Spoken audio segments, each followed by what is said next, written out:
Gibulabog sa bitin ang usa ka classroom sa Malita, Davao Occidental.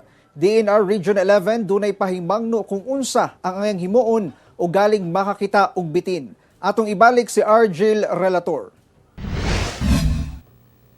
Usa ka bitin ang misugat sa pipila ka grade 10 students dihang pag-abli nila sa ilang classroom sa Mariano Peralta National High School sa Malita, Davao Occidental. Nahadlok sila sir kay tungod kay first time lagi sa room nga makitaan nga naisulod na bitin sa sulod. So ang gibuhat na mo sir, gitrap na mo ang bitin kauban sa mga teachers. Tapos mo to sir tungod sa kahadlok pod na napatay gyud ang bitin sir.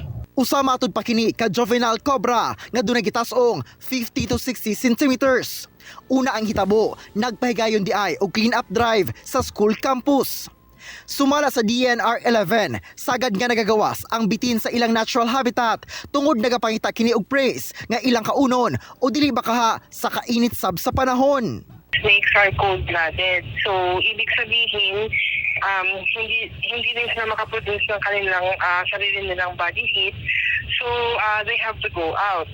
Or kung masyado lang mainit yung kanilang lugar, they tend na mugawas. Abiso sa DNR nga kung mamahimo, dili lang hilabdan ang bitin o gilayon kining i-report sa mga otoridad aron ma-rescue.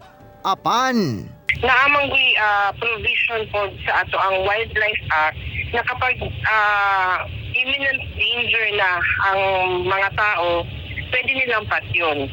No? Kay mas unahon man gyud nato ang safety sa mga tao kaysa sa mga animals. ako si Argel Relator para sa One Mindanao.